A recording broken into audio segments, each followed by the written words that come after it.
The box wasn't supposed to be there, and Maya Harrison wouldn't have found it at all if she hadn't been 8 months pregnant, hormonal, and unable to sleep at 2 a.m., but there she was standing in her master bedroom closet staring at the rough plywood panel that covered the attic access, the panel the real estate agent had assured her was sealed shut, insulated years ago, no need to ever go up there. But Maya had noticed something the agent hadn't mentioned. The panel wasn't nailed shut, it was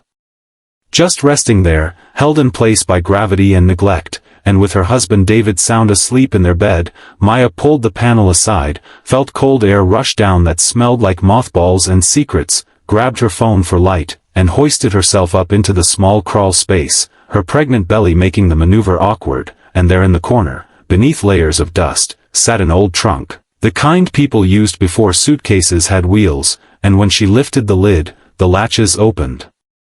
with a soft click that felt too loud in the silence, and inside she found old clothes, a wedding dress from the 1950s yellowed and delicate, photo albums with black pages holding black and white pictures of people she didn't know, a Bible with a leather cover cracked like old skin, a cigar box full of buttons, and at the very bottom, tucked inside a manila envelope, a single sheet of paper that would change everything.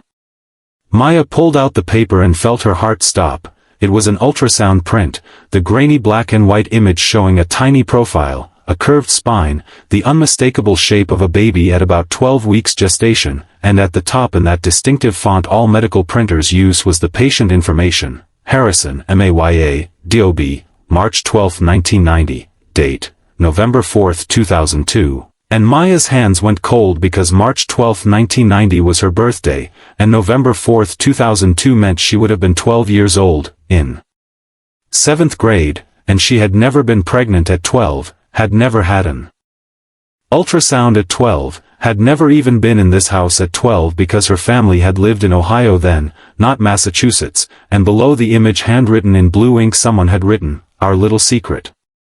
Love you forever," in handwriting that wasn't hers or her mother's or anyone she recognized, and Maya's baby kicked hard against her ribs, but Maya couldn't focus on anything except the impossible piece of paper in her hands, and she folded it carefully, tucked it into her pocket, crawled backward out of the attic, and didn't tell David that night. Just put the ultrasound in her nightstand drawer under a stack of unread books about breastfeeding, telling herself it was nothing, a misprint, a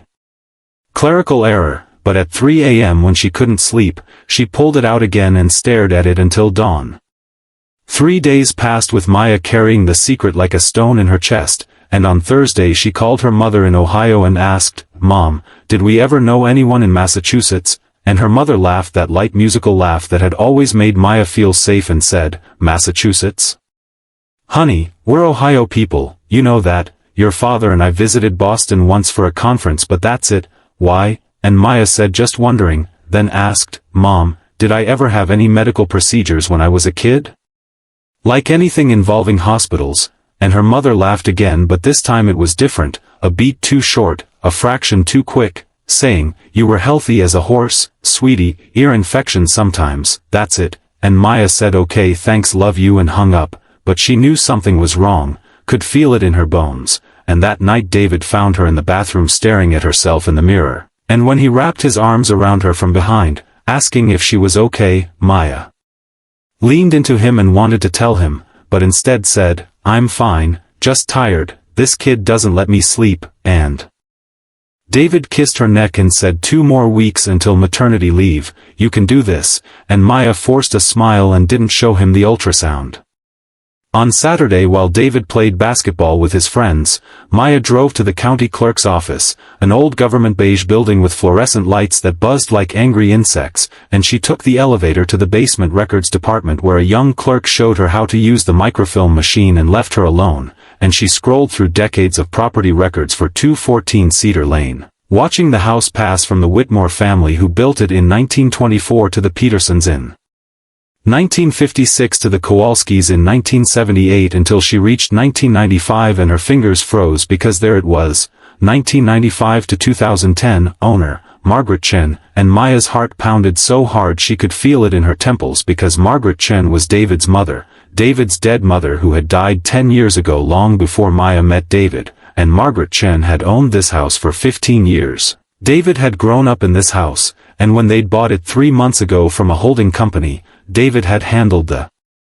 paperwork. David had said it was a good deal, a fixer-upper, a chance to build equity, but David had not said, I used to live here, my mother owned this house, this is where I grew up, and Maya printed the records, folded them carefully, and drove home with her hands shaking on the steering wheel.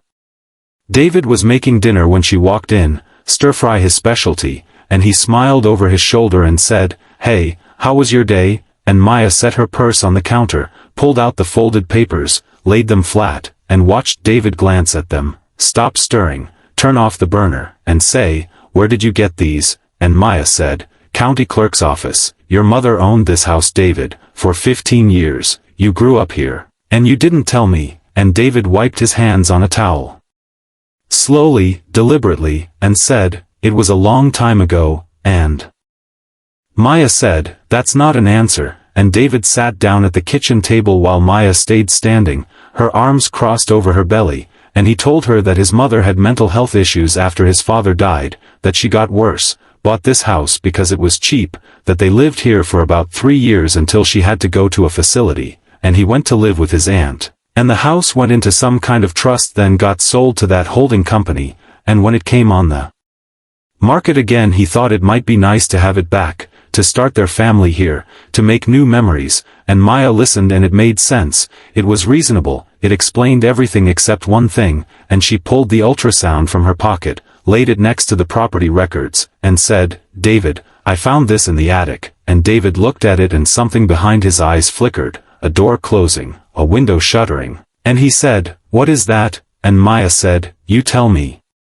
It's got my name on it, my date of birth, dated 2002, I would have been 12, I've never been to Massachusetts before we bought this house, so explain it to me. And David picked up the ultrasound, studied it, set it down carefully, and said, I can't explain it, my mother was sick, she did strange things, collected strange things, maybe she found this somewhere, maybe she made it, I don't know. And Maya said, Made it?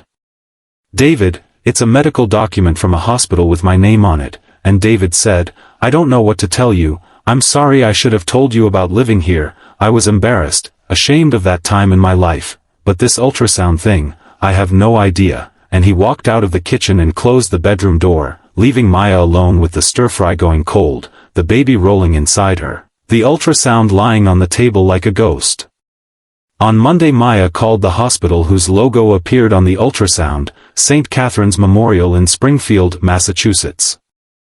And after 45 minutes on hold and 4 transfers, she reached medical records and said, I need information about a patient, I'm the patient, Maya Harrison, date of birth March 12, 1990, and the clerk put her on hold, then came back and said, Ma'am, I'm showing a Maya Harrison in our system but the date of birth is different and the records are sealed, court-ordered seal, I can't access them without a judge's order. And Maya said, A judge's order? For what? What kind of records? And the clerk said, I'm sorry ma'am, that's all I can tell you. And Maya hung up and sat in her living room in the house her husband had hidden from her, staring at the wall, wondering what kind of medical records got sealed, what kind involved a 12-year-old girl who didn't remember being there.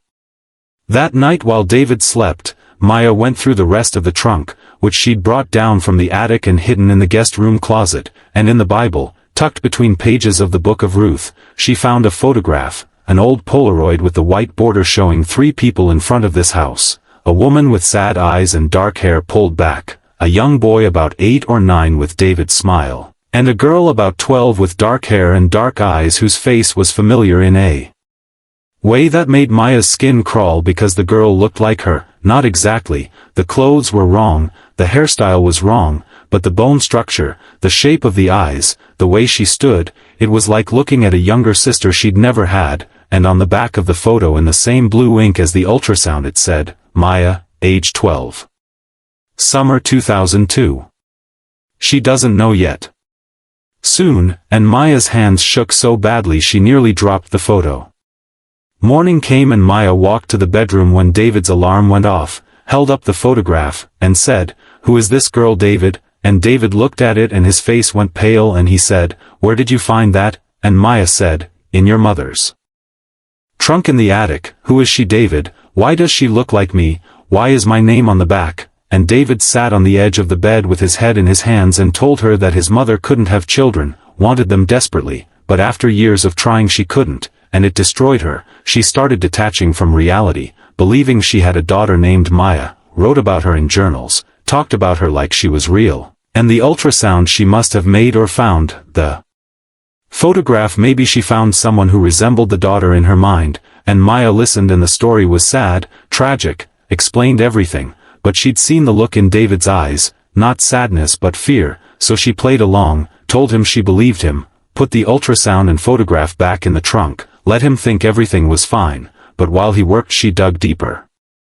She found the journals in the basement hidden behind a loose board, a whole box of them spanning decades, and she started with the earliest from 1985, Margaret Chen's handwriting, small and neat, writing about her husband, her hopes for children, her fertility treatments, her growing despair, and by 1990 the handwriting had changed, looser, more erratic, with an entry on March 12 saying, "Today my daughter was born, I held her in my arms, she has my eyes, she is perfect, they say I can't keep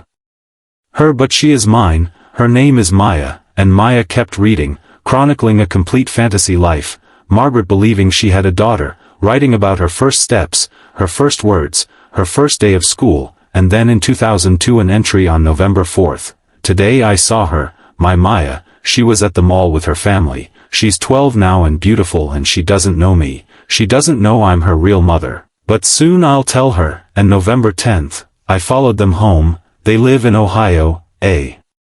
nice house in a nice neighborhood, the woman she calls mother is a fraud, Maya belongs with me," and December 3rd, "I have a plan. I know someone who can help, someone who owes me a favor, he works at the hospital, he can get me what I need," and December 15th, "I have it, the ultrasound, the technician didn't ask questions, he just printed it and handed it over, now I have proof that Maya is mine," and Maya closed the journal with her hands shaking because Margaret Chen hadn't just made up a daughter, she'd found a real girl, a real 12-year-old named Maya Harrison living in Ohio, and she'd stalked her.